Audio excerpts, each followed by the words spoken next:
그건 홈 버튼은 없나? 처음으로 돌아가는?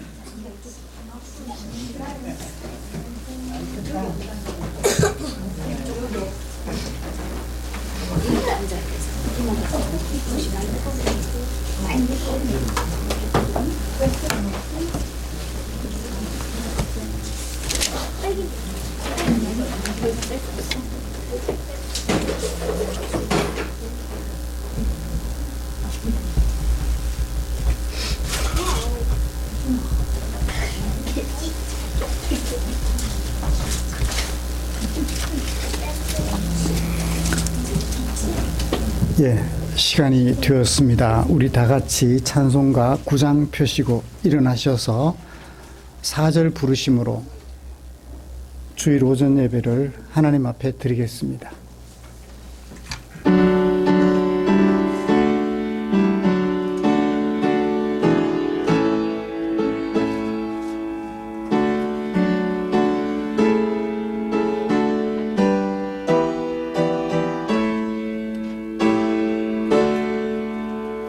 주 앞에 나올 때 우리 마음 기쁘고 그 말씀 힘되어 새 희망이 솟는다. 고난도 슬픔도 이기게 하시옵고 영원에 잇대어 살아가게 하소서. 우리의 자랑과 기쁨 생명의 하나님, 우리 예배를 받아주시옵소서.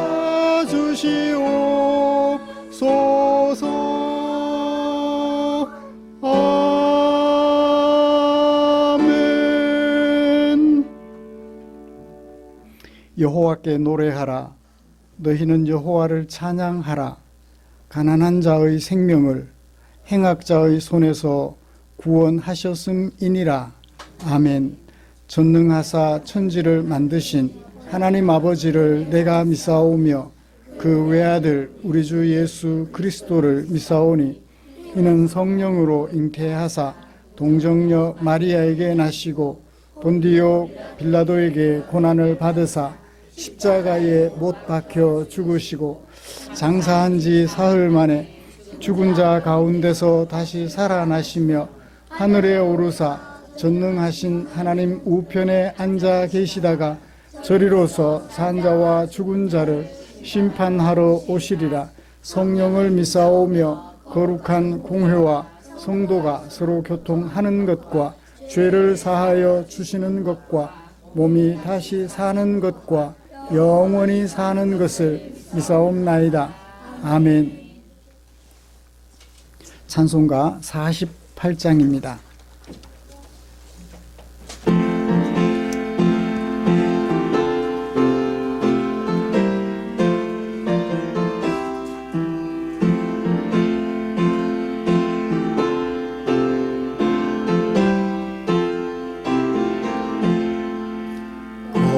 거룩하신 주 하나님, 모든 영광 받으소서.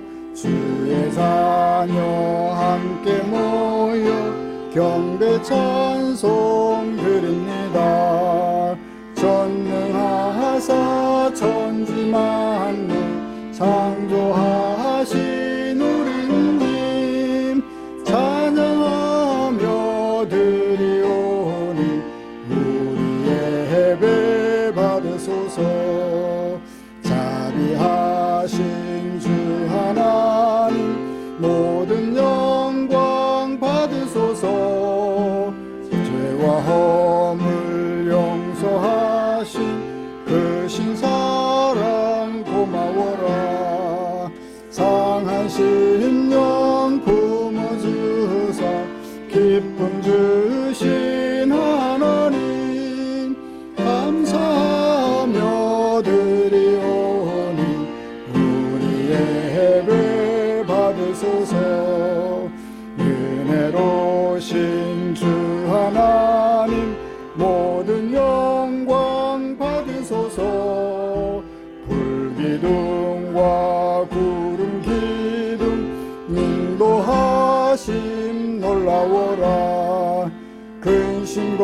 걱정 슬픔에도 함께 하신 하나님 마음 모아 드리오니 우리의 예배 받으소서. 아멘. 교독문 8번 시편 14편입니다. 주보에 기록된 교독문 함께 교독하겠습니다. 어리석은 자는 그의 마음에 이르기를 하나님이 없다 하시는도다.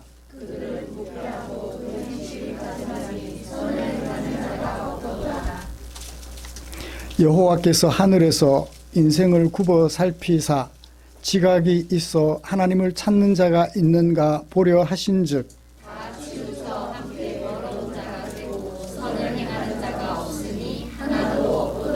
죄악을 행하는 자는 다 무지하냐. 그들이 떡 먹듯이 내 백성을 먹으면서 여호와를 부르지 아니하는도다.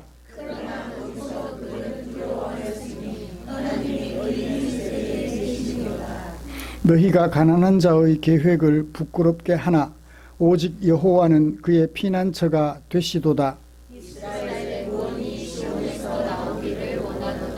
여호와께서 그의 백성을 포로된 곳에서 돌이키실 때에 야곱이 즐거워하고 이스라엘이 기뻐하리로다. 아멘. 자리에 앉으셔서 찬송가 258장 함께 부르시겠습니다.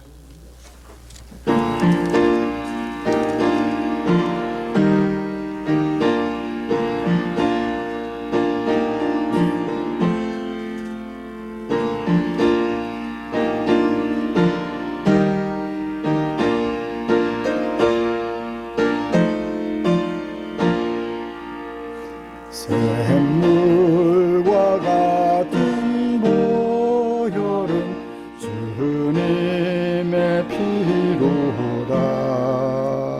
보혈의 죄를 씻으면 정하게 되겠네. 정하게 되겠네. 정하게 되겠네. 보혈의 죄를 씻으면 정하게 되겠네.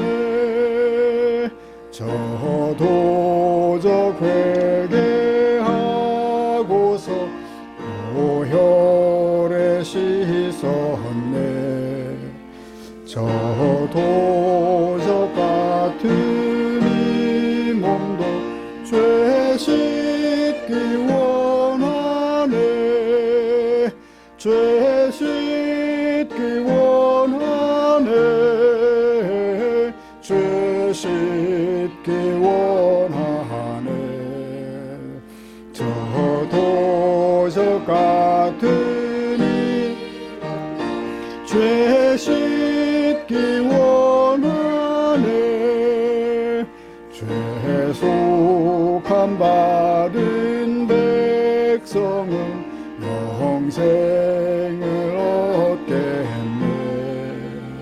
샘솟 뜻하는 피권세 한없이 이루다. 한없이 크도다. 한없이 크도다. 샘솟 뜻하는 피권세 한없이 크도다. 날 정케 하신 피 보니 그 사랑하노네. 아멘. 살 동안 받는 사랑을 늘 찬송하겠네. 늘 찬송하겠네. 늘 찬송하겠네. 살 동안 받는 사랑을 늘 찬송하겠네. 이후에 천국 올라가 더 좋은 노래로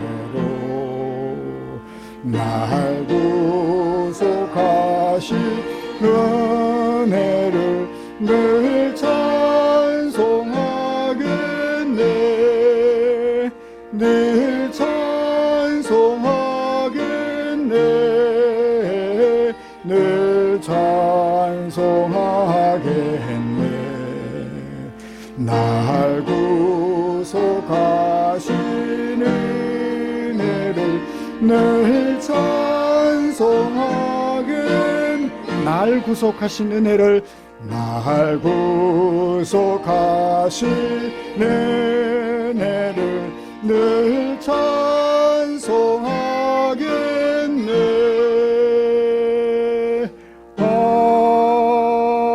아멘.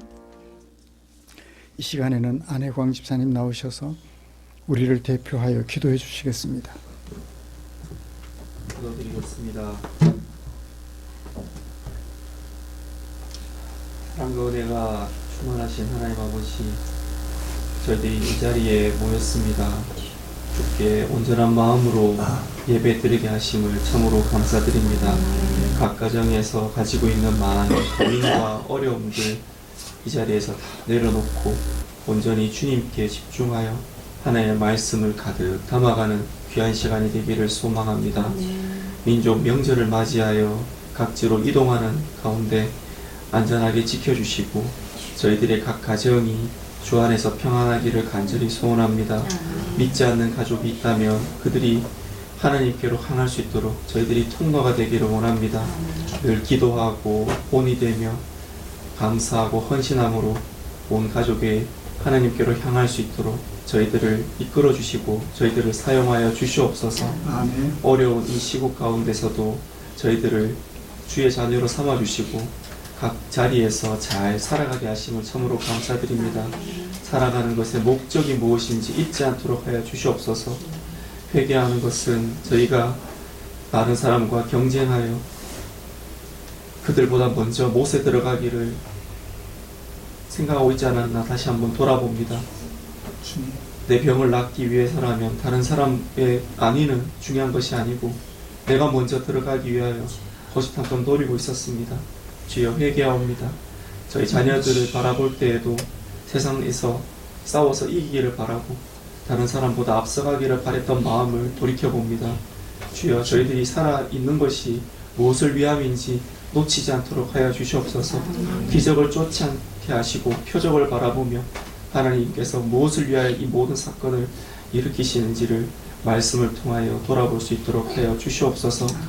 각 가정의 어려움과 고민들 저희들이 견디기 어려운 것들이 있습니다. 건강상의 어려움도 있습니다.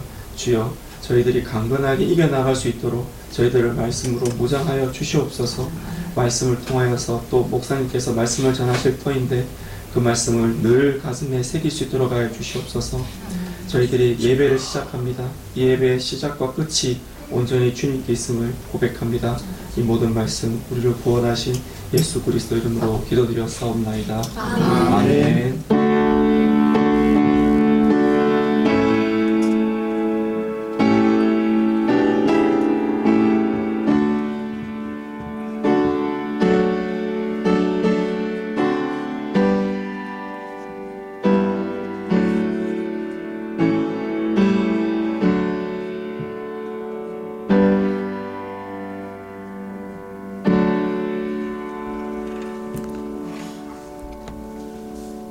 오늘 함께 살펴보고 싶은 말씀은 요한복음 1장 지난주에 이어서 6절부터 18절까지입니다.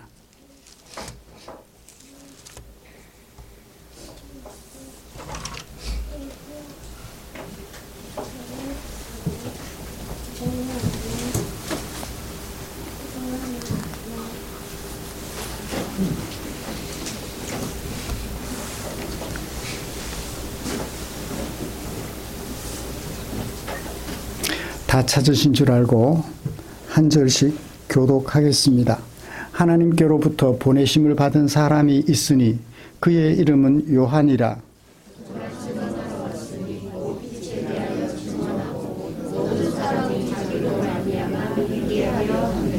그는 이 빛이요 이 빛에 대하여 증언하러 온 자라.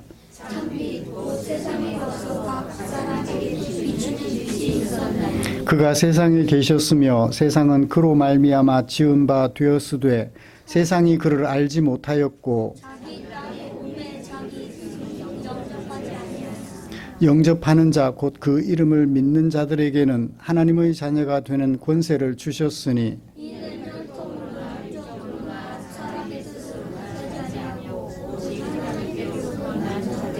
말씀이 육신이 되어 우리 가운데 거하심에 우리가 그의 영광을 보니 아버지의 독생자의 영광이요 은혜와 진리가 충만하더라.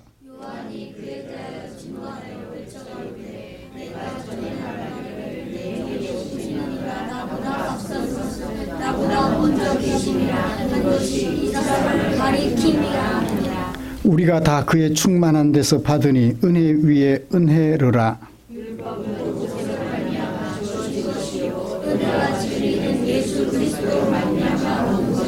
본래 하나님을 본 사람이 없으되 아버지 품속에 있는 독생하신 하나님이 나타내셨느니라. 아멘. 같이 찬양 하나 부르고 말씀 나눌까요? 주는 완전합니다.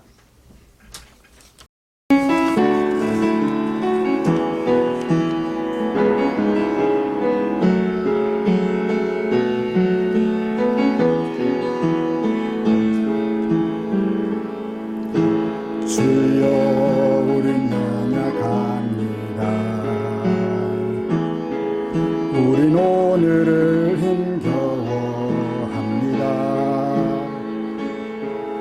주뜻 이루며 살기 부족합니다. 우린 연약합니다. 주여 우린 넘어집니다. 주여 우린 넘어집니다. 오늘 하루 또 실수합니다. 주의 긍휼을 구하는 죄인입니다. 우린 주만 바라봅니다. 없는 주님의 은혜 온 세상 위에 넘칩니다. 가릴 수 없는 주 영광 온 땅 위에 충만합니다. 주님만 이길이 오니 우린 그 길 따라갑니다. 그날에 우리 이루실 주는 완전합니다. 한없는 주님의 은혜, 한없는 주님의 은혜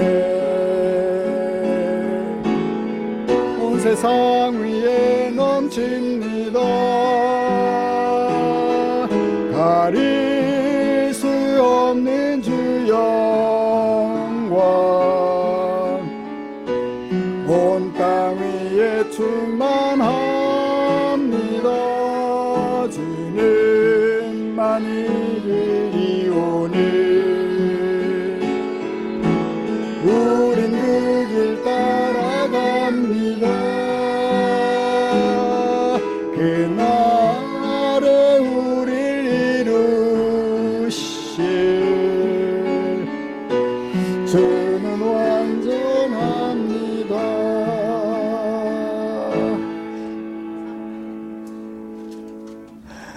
아멘. 주일학교 학생들의 찬양 소리가 얼마나 큰지 쩌렁쩌렁합니다.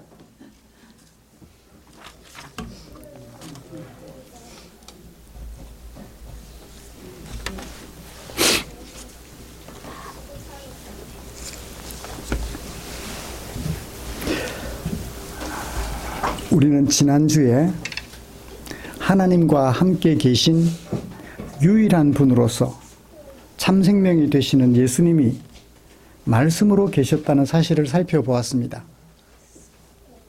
흑인도 아니고 백인도 아니고 황인종도 아니고 남자도 아니고 여자도 아니고, 그래서 우리가 예수님을 구별하여 알아보는데 어렵지 않도록 말씀으로 계셨다고 했습니다. 그가 하시는 말씀과 그가 하시는 활동들을 보면 금방 예수님을 알아챌 수 있도록 말씀으로 계셨다고 했습니다. 말씀으로서 하나님과 함께 계셨던 예수님이 사람들에게 생명을 주시려고 어둠의 세상에 오셨다는 사실도 살펴보았지요. 요한은 이런 어둠의 세상에 생명을 주려고 빛으로 오신 예수님을 세상이 주목하고 있지 않다는 사실을 너무나도 안타깝게 여겼습니다. 그래서 예수님은 어떤 분인지 소개한 다음 5절에서 빛이 어둠에 비쳤지만 그러나 어둠이 깨닫지 못하더라. 왜 깨닫지 못하니? 라고 절규하는 듯한 음성으로 말씀하시는 것을 들어보았습니다. 사랑하는 성도 여러분, 지난 한 주간 동안 생활하시면서 우리가 일찍이 이런 예수님을 주목하고 영접함으로 나는 생명을 얻게 되었다는 사실을 얼마나 묵상하셨을까요? 그래서 마음속에 일찍이 이런 예수님을 알게 된 사실 때문에 마음속 깊은 곳에서부터 감사가 우러나던가요? 늦게 깨닫게 해주시지 않고 일찍부터 알게 해주셔서 감사합니다. 저는 지난 한 주간 동안 그 사실을 기억하며 감동 속에 살았습니다. 우리 성도님들은 얼마나 감격하셨을까요? 여전히 이런 예수님을 주목하지 못하고 아직까지 예수님을 영접하지 않는 이웃들을 생각하면서 얼마나 안타까워 하셨나요? 저들을 어떻게 하지? 저들을 어떻게 하지? 라는 생각에 얼마나 많이 안타까워 하셨을까요? 생명 없는 세상에 생명을 주시는 빛으로 오신 예수님을 주목하고 일찍이 예수님을 구주로 영접하게 된 사실에 대하여 감사하면서 살아가는 우리를 위하여 하나님께서는 당신의 마음을 성경에 담아 주셨지요. 오늘은 그 중에 요한복음 1장 6절부터 18절에 담아두신 하나님의 마음을 살펴보면서 하나님의 은혜를 나누려고 합니다. 먼저 우리가 교독한 본문이 무엇을 어떻게 말씀하고 있는지 살펴보고 그리고 설교 방향을 제시해 드린 후에 설교를 진행해 가도록 하겠습니다. 오늘 본문은 6절부터 8절까지가 한 문단, 9절부터 14절까지가 한 문단, 15절부터 18절까지가 한 문단입니다. 이 글은 누구의 글이죠? 우리가 읽은 말씀은 사도 요한의 글이에요. 사도 요한이 자기가 하고 싶은 얘기를 하면서 6절과 8절에서 누구의 이야기를 인용하나요? 세례 요한과 관련된 이야기를 합니다. 6절, 하나님께로부터 보내심을 받은 사람이 있었는데 그의 이름은 요한이라. 그가 증언하러 왔으되 세례 요한의 이야기부터 시작해요. 그리고 15절부터 18절까지 보십시오. 자신의 이야기를 마무리하면서 누구의 이야기를 가져오나요? 여전히 세례 요한의 이야기를 가져옵니다. 우리 주일학교 학생들 요한이라는 이름이 똑같으니까 두 사람이 같은 줄 아는데 달라요. 이 요한복음을 쓴 사람은 누구? 사도 요한. 그 다음에 사도 요한이 가끔씩 인용하기도 하고 그에 관해서 이야기도 하는 사람은 누구? 세례 요한이에요. 세례 요한과 사도 요한을 구분하셨으면 좋겠습니다. 그래요. 세례 요한의 이야기로 시작해서 세례 요한의 이야기로 마쳐요. 그런데 가운데 9절부터 14절에 보면 누구의 이야기가 있어요? 사도 요한의 예수님에 대한 이야기가 가득 차 있어요. 9절부터 보시면 참빛, 곧 세상에 와서 각 사람에게 비추는 빛이 있었나니, 이건 누구 이야기예요?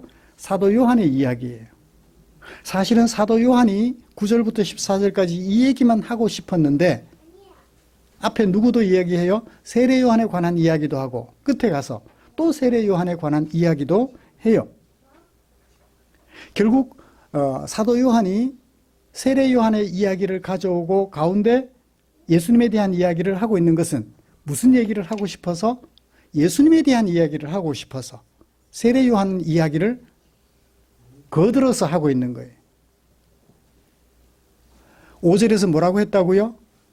생명이신 예수님이 빛으로 어둠의 세상에 왔는데 어둠의 세상이 예수님을 주목하지 않은 사실에 대하여 안타까워서 왜 주목하지 않니? 왜 깨닫지 못하니? 그러면 그 다음에 뭘 말해줄까요? 예수님을 깨달을 수 있도록 소개해 주겠죠. 그래요. 사도 요한은 9절부터 14절까지 예수님에 대한 이야기를 하고 싶은데 누구 이야기를 가지고 와서 거들어요? 세례 요한 이야기를 가지고 와서 거드는 거죠. 세례 요한의 이야기를 가져와서 예수님 이야기를 하면 예수님이 더 드러나는 것 같아요. 요한복음의 저자인 사도 요한이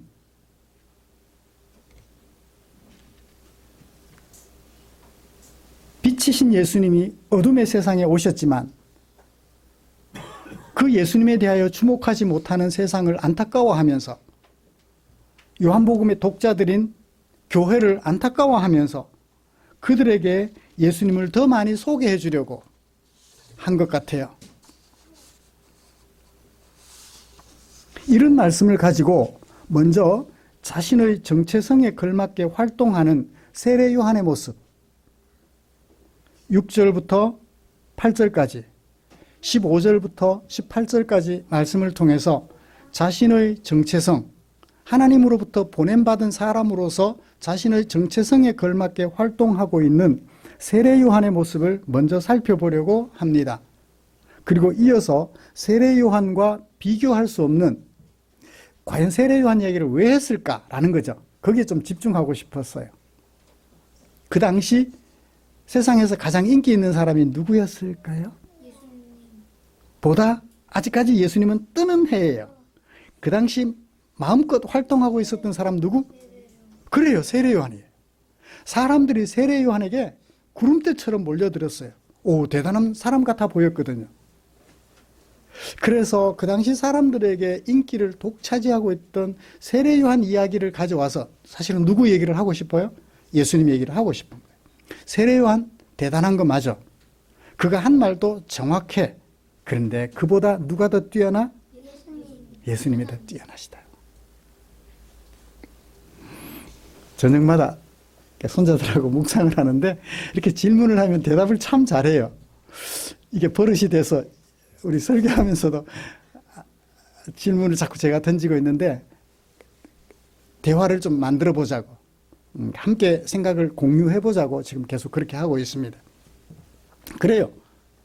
세례 요한이 인기가 있었는데 그 세례 요한보다 예수님은 더 뛰어나신 분이다 라는 것을 말하고 싶어서 세례 요한 이야기를 앞뒤로 거들어서 붙여놓은 것이 아닌가라는 생각을 해봅니다. 그래서 먼저는 자기 정체성에 걸맞게 활동하는 세례 요한의 모습, 대단하죠? 그의 모습을 먼저 살펴보고 싶어요. 그리고 이어서 세례 요한에게 비교할 수 없을 정도로 뛰어나신 예수님. 이렇게 대답을 잘해주니까 의사소통이 잘 되니까 너무 행복해요. 세례 요한과 비교할 수 없을 정도로 뛰어난 우리 예수님의 정체성을 예수님이 도대체 누구신가 하는 것을 살펴보면서 은혜를 나누려고 합니다. 말씀 나눌 때 우리 안에 사도 요한을 감동시켜서 깨닫게 하셨던 그 말씀, 우리는 그 말씀을 거꾸로 살펴보면서 누구의 감동하심? 성령의 감동하시는 은혜를 마음껏 경험하게 되시기를 주님의 이름으로 축복합니다. 먼저 사도 요한이 세례 요한에 대하여 소개하는 앞뒤 문단 가운데 예수님이 어떤 분인가 하는 것을 삽입해둔 요한의 의도를 우리는 조금 전에 생각해 보았습니다. 세례 요한과 비교를 통하여 예수님이 우리에게 참 생명을 주시는, 세례 요한은 우리가 참 생명을 얻도록 누구에게로 인도해요? 예수님에게로 인도하지만 예수님은 우리에게 어떤 분? 참 생명을 주시는 분. 세례 요한은 참 생명을 주시는 예수님께로 참 생명을 얻도록 뭐 해주시는 분? 인도해 주시는 분. 세례 요한은 예수님은 우리에게 참 생명을 주시는 분. 그걸 드러내려고 하였다는 것입니다. 이제 당시 시대에서 최고의 주목을 받고 있던 세례 요한에 대하여 사도 요한이 소개하는 내용을 살펴보도록 하지요. 세례 요한은 어떤 사람이었다고요? 6절에 하나님께로부터 보내심을 받았다. 어떤 목적이 있어서 하나님께로부터 보내심을 받았다라고 얘기를 합니다. 보내심을 받은 사람은 보낸 자의 의도대로 살아야 되나요? 살지 않아도 되나요? 보냄을 받았을 때는 보낸 분의 의도대로 말하고 보낸 분의 의도를 행동해야 돼요. 그렇지 않으면 보내신 분은 보낸 자를 제거하실 수 있죠. 내 의지대로 하지 않으니까 너는 뒤로 물러나 하고 물리칠 수 있겠죠. 하나님께로부터 보냄을 받았는데 보낸 목적은 뭔가요? 7절에 빛에 대하여 증언하고 모든 사람이 자기 누구? 보낸 받은 자 누구? 세례 요한으로 말미암아 누구를 믿게 하려 함이라? 예수를 믿게 하려 함이라. 보내신 하나님께서 세례 요한을 보내신 목적은 빛이신 예수님을 사람들에게 증언해서 사람들이 자기 때문에 세례 요한의 말 때문에 예수님을 믿게 하려고 보내셨다고 얘기합니다. 다시 한번 1장 8절에서 세례 요한의 정체를 다른 방식으로 말합니다. 뭐라고 말합니까? 세례 요한은 이 빛을 증언하러 온 자지 빛이 아니다라는 얘기예요.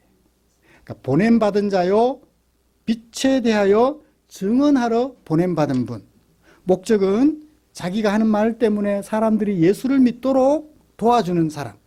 세례 요한은 그런 사람이라고 소개하고 있습니다. 그 다음에 15절부터 18절에 보죠. 세례 요한을 어떤 사람으로 소개하고 있습니까? 세례 요한이 한 일을 소개하고 있어요. 6절부터 8절에서는 세례 요한의 정체, 보냄받은 자, 예수님을 증언하는 자라고 소개했다면 15절부터 18절까지는 그 보냄받은 자 세례 요한이 한 일을 소개해요. 15절에서는 세례 요한이 뭘 말했다고 합니까? 내가 전에 말했잖아. 전에 무슨 말 했어요? 내 뒤에 오시는 분은 자기가 조금 앞서 왔나 봐요. 내 뒤에 오시는 분은 내가 나기 전부터 계셨던 분이야 라고 말했잖아. 세례 요한은 예수님보다 몇 개월 전에 잉태가 되었나요? 6개월 전에 잉태가 됐어요. 이쪽 어머니와 저쪽 어머니 사이에 친척 간의 관계라 임신한 시기를 잘 알고 있습니다. 예수님은 세례 요한보다 6개월 늦게 임신이 되었어요. 잉태가 되었어요. 그런데 세례 요한이 뭐라고 말합니까? 내 뒤에 오시는 분 누구? 예수님은 내가 나기 전부터 계셨던 분이야. 세례 요한이 먼저 났잖아요. 6개월 먼저 잉태되었으면 예수님보다 6개월 먼저 태어날까요? 안 태어날까요? 6개월 먼저 임신이 되었으니 세례 요한이 예수님보다 6개월 먼저 임신이 되었으니 누가 먼저 태어날까요? 6개월 먼저 세례 요한이 태어나겠죠. 그런데 세례 요한이 뭐라고 말해요? 내 뒤에 오시는 예수님이 나보다 먼저 계셨대요. 말이 돼요, 안 돼요? 그러니까요.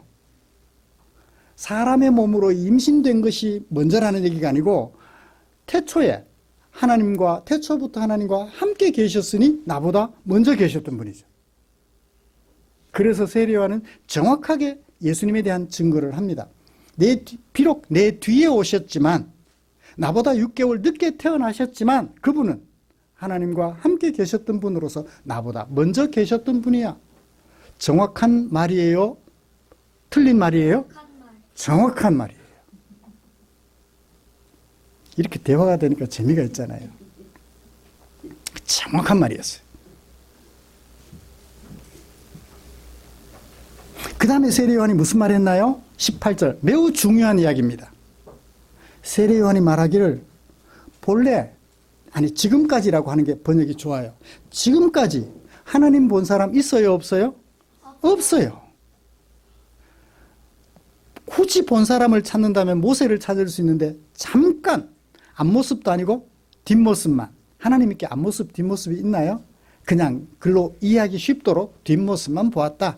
예. 그냥 구경만 했다라는 얘기죠. 그렇지만 하나님과 함께 있어서 하나님을 본 사람은 지금까지 그 누구도 없어요. 없어요. 누구의 이야기인가요? 이 얘기가 세례 요한의 이야기예요. 그 다음 봅시다.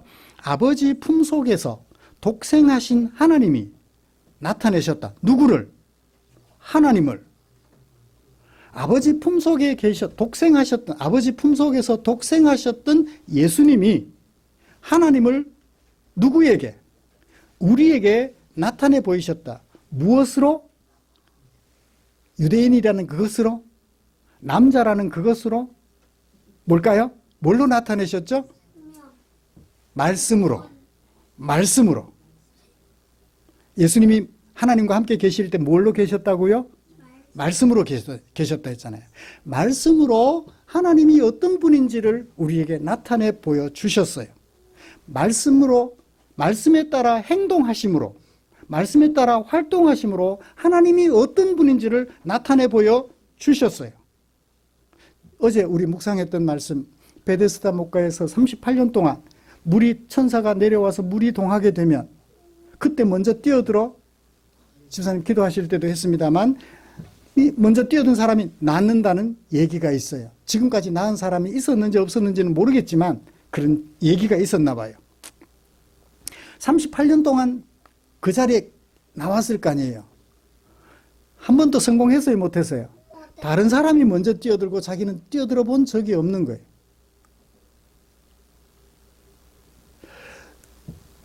그런 38년 된 병자를 예수님이 어떻게 해주셨어요? 못에 던져서 살려주신 것이 아니라 하나님으로서 능력으로 그를 살려주셨어요. 언제? 안식일 날에.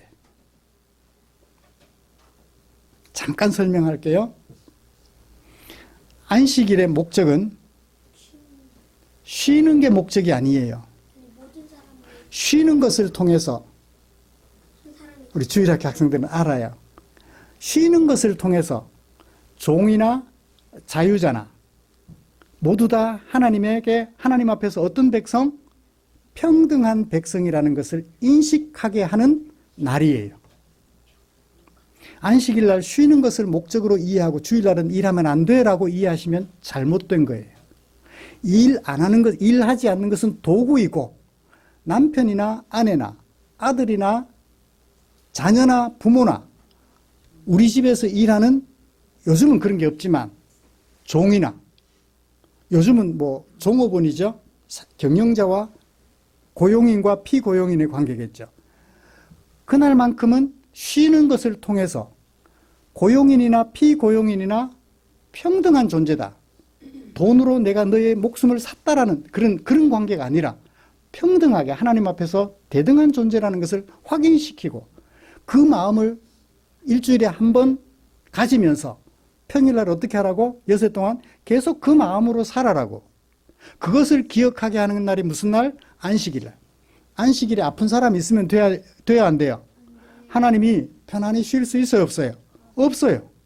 그래서 하필 안식일날, 유대인들은 싫어하는 안식일날, 일하면 안 되라고 생각하는 그들에게 싫어하는 날, 그를 고쳐주셔서 뭘 들고 가게 하셨어요? 그동안 누워 있었던 자리를 들고 가게. 그것도 일이라고. 예수님은 우리 사람들이 건강해서 모두 다 하나님 앞에서 행복하게 살아가기를 원하셨던 거예요. 원하셨던 거예요. 그렇게 함으로 누구를 나타내 보여주셨어요?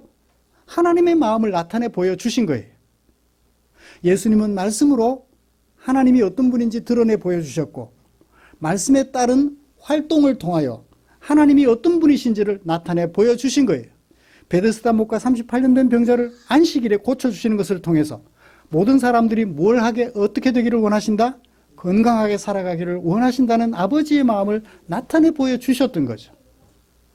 그래서 마지막 요한계시록 21장 넘어가면 그 땅에서는 아픈 것도 없고 슬픈 것도 없고 우는 것도 없고 사자들이 어린 양과 함께 뛰놀고 어린 아이들이 독사굴에 어떻게 하고 손 넣고 그런 세상이 올 것을 말씀하셨잖아요.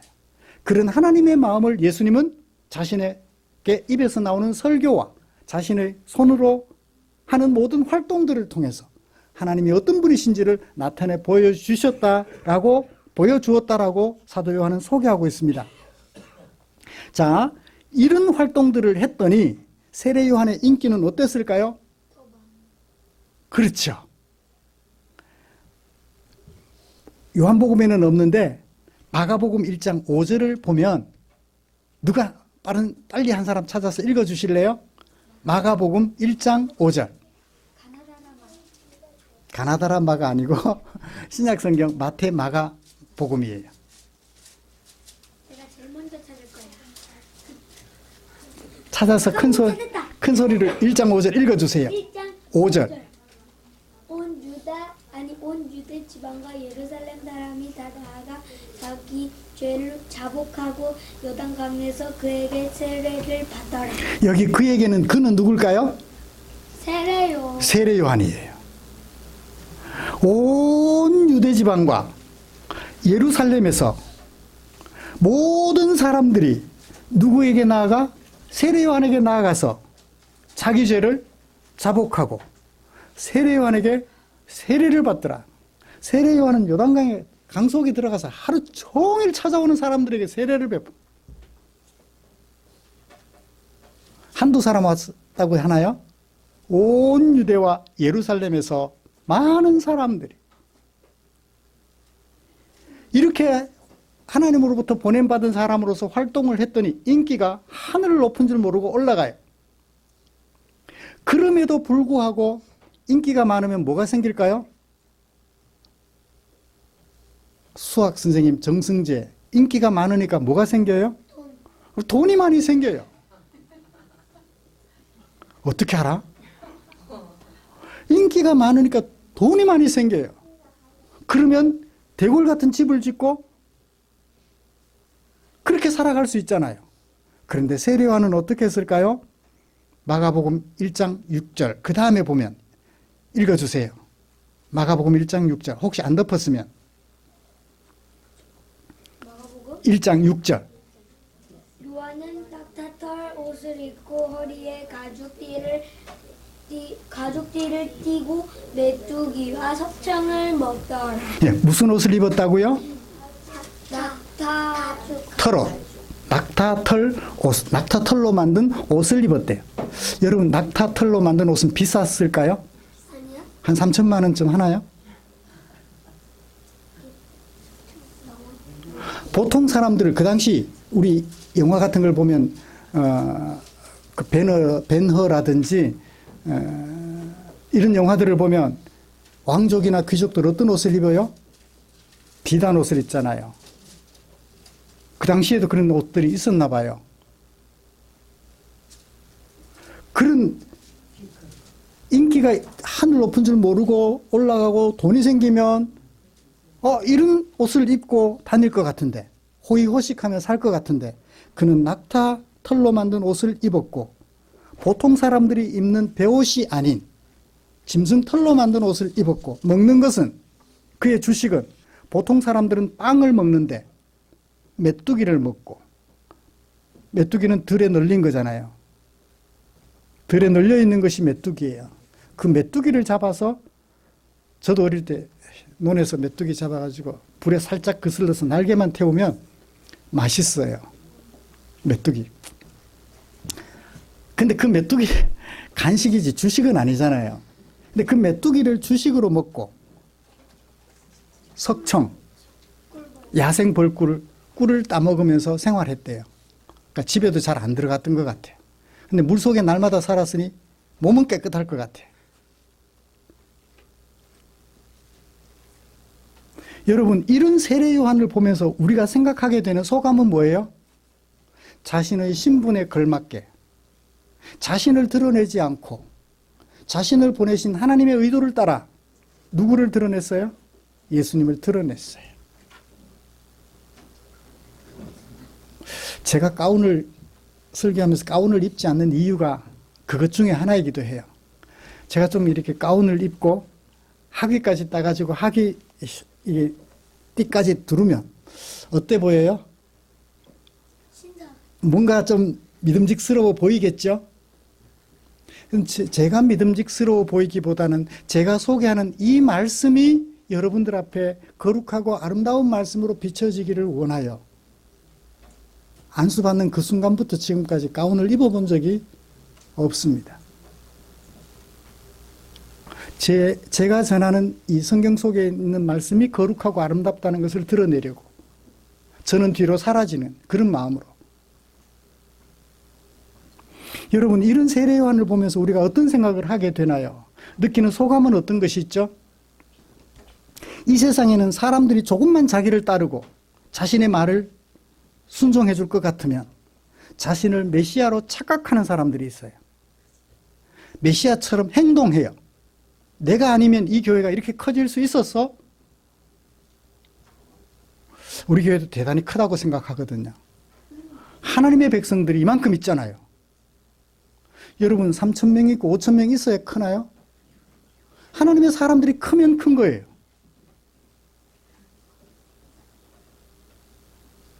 저는 제가 섬기는 교회가 작다고 생각해 본 적이 없습니다. 왜요? 제 앞에 계시는 여러분들이 너무 크신 분들이기 때문에. 너무 크신 분들이기 때문에. 말로는 자신은 메시아를 소개하는 사람이라고 하는데 그러나 실제 행동은 메시아가 된 것처럼 행세하는 그런 사람들이 있어요. 그러나 세례 요한은 어때요? 그렇게 인기를 누리고 있으면서도 한순간도 자기를 높이려 하거나 호의호식하려는 생각은 꿈에도 꾸지 않았어요. 보냄받은 사람으로서 자신의 임무에 충실하여 예수님을 온전히 드러냈던 세례 요한의 모습. 그 모습이 아름답죠. 보세요. 보냄받은 사람으로서 대단한 인기를 누리고 있었는데 호의호식하지 않고 자기 본분에 충실한 세례 요한. 이 세례 요한 얘기를 왜 했을까요? 사도 요한이. 세례 요한 자랑하려고? 누구 얘기하려고 사실은? 예수님 얘기하려고. 그가 한 역할 속에 등장하는 인물 누구? 예수님에 대한 이야기를 하려고 지금까지 이런 세례 요한 이야기를 했던 거예요. 앞부분의 시간을 너무 많이 보내서 진짜 예수님, 사도 요한에 소개하고 싶은 예수님 얘기를 많이 할 시간이 조금 없는데요. 그래도 좀 하겠습니다. 사도 요한이 소개한 예수님 보죠. 사도 요한이 소개한 예수님은 어때요? 1장 10절. 그가 어디 계셨어요? 세상에 계셨대요. 하늘에만 계신 것이 아니라 지금 세상에 계시고 있어요. 세상에 사람으로 오신 거예요. 세례 요한이 소개했던 그 예수님. 그렇게 인기를 구가하고 살았던 세례 요한이 소개한 예수님은 지금 세상에 계신다. 예수님은 세상에 계신다. 세상에 계시기만 하나요? 세상에 계시는 예수님은 어떤 분이세요? 10절에 세상이 수동태로 번역이 되어 있어서 문장이 어려워요. 세상에 오신 예수님이 뭘 하셨어요? 이 세상을 지으셨어요. 창조주세요. 누구와 함께? 하나님과 함께. 이 세상을 창조하신 창조주세요. 그 창조주이신 예수님이 이 세상에 오셨지만 10절 마지막에 세상이 그를 알아봐요? 못 알아봐요? 못 알아봐요. 쉽게 알아보라고 뭘로 오셨어요? 말씀으로 오셨잖아요. 예수님의 겉모양을 보고 예수님을 판단하는 거예요. 예수님이 하신 말씀과 예수님이 하시는 활동들을 보고 예수님이 우리를 구원하시는 구주라는 사실을 알아야 되는데 그의 행색, 그의 키 이걸 보다 보니까 예수님을 메시아로 못 알아보는 거예요. 그의 학벌, 그가 누구 편에 서느냐, 그걸 보다 보니까 예수님을 알아보지를 못하고 있는 것이죠. 12절, 예수님은 어떤 분? 그를 영접하는 자들에게 무엇이 되게 하시는 분? 하나님의 자녀가 되게 하시는 분.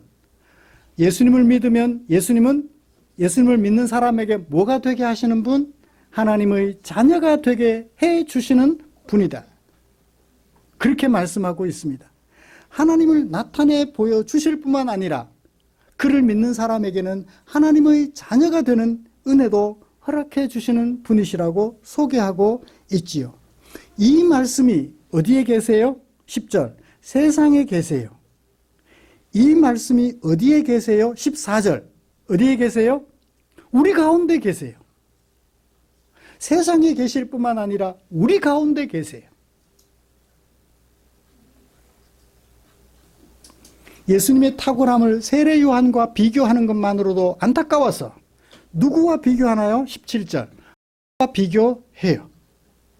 그 당시 인기를 구가하고 있던 세례 요한보다 탁월한 예수님이라는 것, 그런 세례 요한이 소개하던 분이 바로 예수라는 것을 사도 요한이 말할 뿐만 아니라 모세와도 비교해요. 모세는 우리에게 무엇을 주셨어요? 하나님에게로부터 율법을 받아 우리에게 율법을 주셨어요. 율법은 뭡니까? 제가 톤을 좀 낮출게요. 지금 막 클라이막스라서 톤을 높이고 싶은데 이쯤에서 목소리를 조금 낮출게요. 모세를 통하여 하나님은 무엇을 주셨어요? 율법을 주셨어요. 율법이 뭐죠? 생활 규범이에요. 이제 하나님의 백성이 어떻게 살아야 되는지를 보여주는 생활 규범이에요. 안식일 날 일주일에 한 번 안식일을 지키면서 무슨 생각을 하라고? 종이나 자유자나 종이나 주인이나 하나님 앞에서 대등한 평등한 백성이라고. 애굽에서 종노릇하는 생활을 해봤잖아. 모두가 다. 모든 이스라엘 백성들이 애굽에서 종노릇 해봤잖아요. 지긋지긋하잖아요. 신부는 종이지만 하나님 앞에서는 동등한 백성이라고. 이제는 다시는 사람들을 종 삼지 말고 살아가렴. 안식일 규례가 그런 의미예요. 종되었던 애굽 땅에서 인도해내었잖아요. 이제 서로 종 만들고 종 삼고 하지 말라고. 종 부리듯 하지 말라고. 그래서 하나님과 함께 살라고 끌어내 놓으셨잖아요. 그래서 일주일에 한 번씩 안식일을 지키면서 평등하게 살라고 우리에게 교훈해 주신 그 계명을 알고 살아가라고 생활 규범으로서 율법을 주셨던 거예요. 그런데 예수님은 무엇을 주셨다고 하나요? 은혜와 진리를 우리에게 주셨대요. 은혜는 뭘까요? 생활 규범이 아니에요. 하나님의 백성이 하나님의 자녀가 되는 거예요. 예수님을 믿는, 세상에 오셨고 우리 가운데 계시는 예수님을 믿으면 뭐가 되게 하신다고? 하나님의 자녀가 되게 하신다고. 그게 뭐예요? 은혜예요. 은혜예요. 예담아, 지금 엄마 아빠의 아들로 잘 커가면서 살아가는 것이 행복하지? 엄마 아빠한테 날 낳아주세요 하고 낳았어? 낳아주세요 하고 말한 적 없지? 그런데 낳아주셨지? 그렇죠. 그래요. 우리가 엄마 아빠의 자녀로 태어날 때 낳아주세요 해서 난 적이 없어요. 엄마 아빠가 나를 그냥 낳아주셨어요. 그건 첫 번째 생명이에요. 두 번째 생명이 뭐냐 하면 예수님을 믿어서 하나님의 자녀로 다시 태어나는 거예요. 이게 두 번째 생명이에요. 하나님의 자녀로 태어나는 것. 그걸 거듭남이라고 얘기를 해요. 새로운 생명으로 하나님의 백성으로 다시 태어나는, 그게 은혜인 거예요.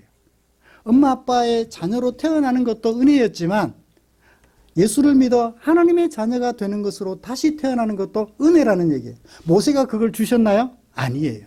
하나님은 예수님을 통하여 이 은혜를 우리들에게 주셨던 것입니다. 그 다음에 무엇도 주셨어요? 진리도 주셨대요. 진리는 뭐죠? 하나님이 모든 만물의 창조주이시며 우리들의 아버지라는 게 진리예요. 그건 변함없는 진리예요. 은혜와 진리를 예수님께서 우리에게 주셨다고 요한은 마지막으로 설명하고 있습니다. 이런 예수님을 5절로 돌아가서 세상에 오셨는데 왜 영접하지 않니? 왜 주목하지 않니? 왜 받아들이지 않니? 라고 요한은 절규하고 있는 것입니다.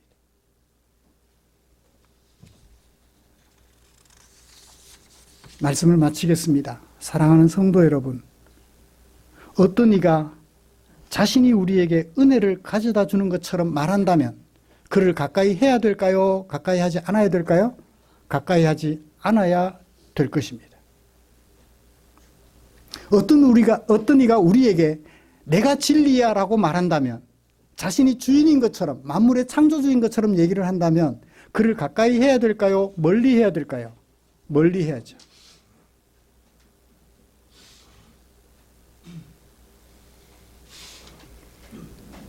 우리에게 하나님의 자녀가 되는 은혜를 가져다 주시고 우리에게 하나님의 자녀로 하나님을 아버지라 부르며 살아가는 진리를 주시는 분은 누구였어요? 예수님 한 분밖에는 없어요. 예수님은 독생하신 하나님으로서 사람들이 지금까지 보지도 못하고 듣지도 못하고 앞으로도 볼 수 없고 앞으로도 들을 수 없는 성부 하나님을 우리들에게 나타내 보여주신 유일한 분이세요. 사람들에게 하나님과 동행하는 영생을 얻게 해주신 유일한 분이세요. 사도 요한은 자신의 독자들에게 이렇게 예수님을 소개하고 있는 것입니다. 세례 요한보다 탁월하신 분, 누구보다 탁월하신 분, 모세보다 탁월하신 분으로 우리에게 소개해 주셨습니다. 요한이 소개한 이 예수님을 앞에 놓고 우리의 마음은 어떤가요? 요한이 소개해 주신 예수님에 대하여 고개가 끄덕여지나요? 요한에게 고맙습니다 라고 인사를 전할 수 있으실까요? 네, 고개를 끄덕이며 사도 요한님 고맙습니다 라고 머리 숙여 인사라도 한번 했으면 좋겠어요. 요한 목사님 고맙습니다. 저도 요한의 심정으로 여러분들 앞에 이 예수님을 소개해 드렸어요. 제가 이 예수님을 알고 믿고 보니 너무 행복해서 여러분들에게 요한이 소개한 예수님을 제가 믿는 믿음이 없이 여러분들 앞에 말로만 소개한다면 무슨 의미가 있겠습니까? 제가 믿으니까 여러분들 앞에 소개해 드렸습니다. 요한이 소개해 주신 이 예수님 마음에 영접하여 하나님의 자녀가 되셨으니 앞으로 살아가는 날 동안 예수님이 우리에게 들려주신 말씀을 좇아서 누구를 알고? 하나님을 알고 그의 활동들을 통하여 하나님의 마음을 알아 하나님의 마음에 합한 사람으로 살아가시기를 주님의 이름으로 축복합니다. 기도하겠습니다. 하나님 아버지 고맙습니다. 우리를 사랑하여 사람으로 이 땅에 와주시고 말씀을 통하여 하나님을 나타내 보여주셨으며 활동을 통하여 하나님의 마음이 어떠한지 우리에게 소개해 주셔서 감사합니다. 성경 속에 기록된 예수님의 말씀, 예수님의 활동들을 통하여 우리를 향한 하나님의 마음을 알고 감사하며 그 하나님의 마음을 우리의 마음으로 삼아 우리의 남은 생애를 살아가는 하나님의 마음에 합하게 살아가는 아름다운 주의 종들 되게 하여 주시옵소서. 예수님의 이름으로 기도드립니다. 아멘. 찬송가 634장 부르시면서 준비한 헌금 드리겠습니다.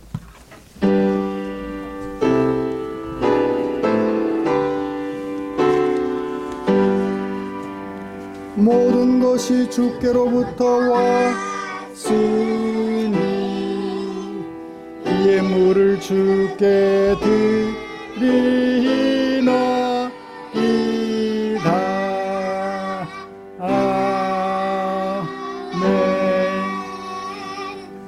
기도하겠습니다.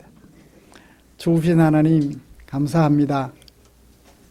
하나님의 사랑 마음에 겨워 어찌할 줄 모르다가 하나님의 말씀이 내 삶의 기준이 되기에 하나님의 뜻을 좇아 내게 사용하라고 맡겨주신 물질 가운데 얼마를 구별해 두었다가 예배 드리면서 헌금으로 교회에 드렸습니다.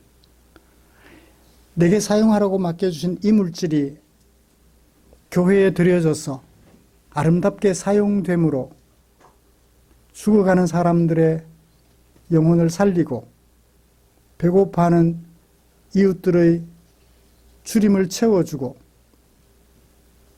삶의 무게에 눌려 쓰러져 있는 이웃들을 일으켜 세워드리는 일에 쓰고 남음이 있기를 원하여 헌금으로 드렸습니다. 아버지께 감사하여 아버지의 말씀에 순종하는 사랑하는 성도들 여기 있습니다. 보십시오. 얼마나 크신지요.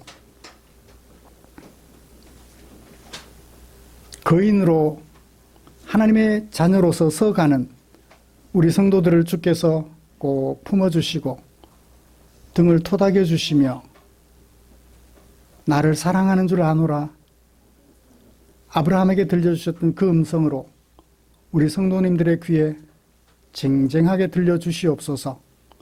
드린 물질 축사해 주시기를 원합니다. 주님이 축사하시면 이 물질 사용되는 그곳에 쓰고 남음이 있어 거두고도 남는 일이 있을 줄 믿사오니 남는 것을 거두게 되는 일이 있을 줄 믿사오니 우리 주님 축사해 주시옵소서. 예수님의 이름으로 기도드립니다. 아멘. 교회 소식 알려드리겠습니다. 다음 주 기도 이우식 집사님이십니다. 우리의 삶과 인격을 아름답게 하는 하나님의 말씀 묵상에 최선을 다해 주시면 고맙겠습니다. 매일 성경 묵상을 도와줄 매일 성경 3, 4호로 준비되어 있으니까 참고해서 활용해 주시면 감사하겠습니다. 어제부터 사실 구정 연휴가 시작이 되었죠.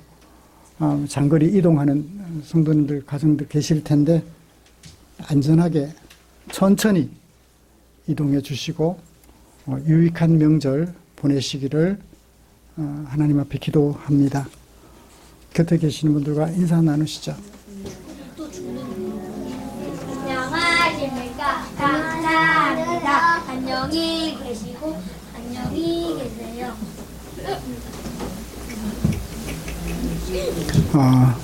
저는 날마다 좋아지고 있습니다. 저는 날마다 좋아지고 있습니다. 혹 제가 이제 6kg 감량이 되었는데 살이 더 찌지 않더라도 너무 걱정하지는 마십시오. 왜냐하면 이 체중을 유지하는 것이 제 몸에 좋다고 수술해 주신 선생님들께서 말씀해 주셔서 이 체중을 유지하려고 애를 쓰고 있습니다. 옷들이 허리도 좀 커지고 좀 이렇게 몸에 좀 잘 안 맞는 것처럼 보이기도 해요. 6kg 감량이 결코 작은 건 아니니까. 그래서 조금 빠졌다 싶어도 너무 걱정하지 마십시오. 건강하니까. 걱정 안 하시고 요즘 근육 키우려고 애를 쓰고 있습니다.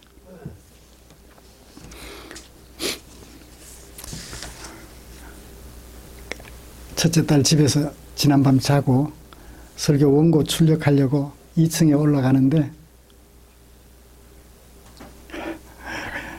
다시 집에 돌아왔다는 생각이 제 마음을 울컥하게 만들어서 집에 못 들어가는 것이 아니라 다시 집에 돌아올 수 있게 해주셔서 울컥해가지고 또 너무너무 좋았어요.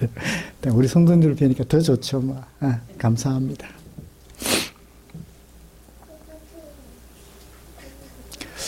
언제 무슨 말씀 묵상하다가 누가 나이가 들어 욥기 마지막 42장인가요? 나이가 들어 늙어 죽었더라.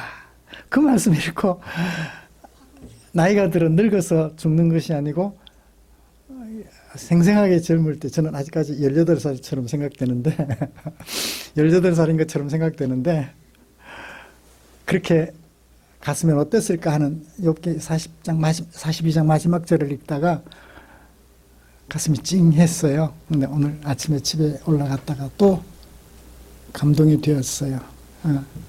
살아있는 게 얼마나 감사한지 여러분들도 느끼면서 명절 잘 보내면 좋겠습니다.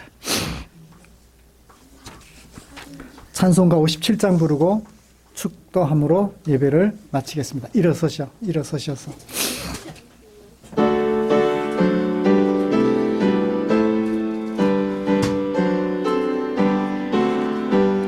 오늘 주신 말씀에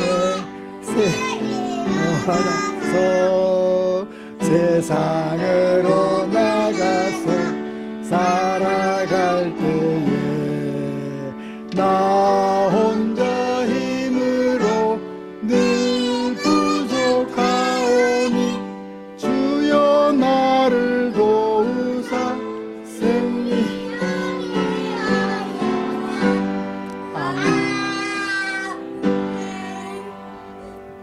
기도하겠습니다.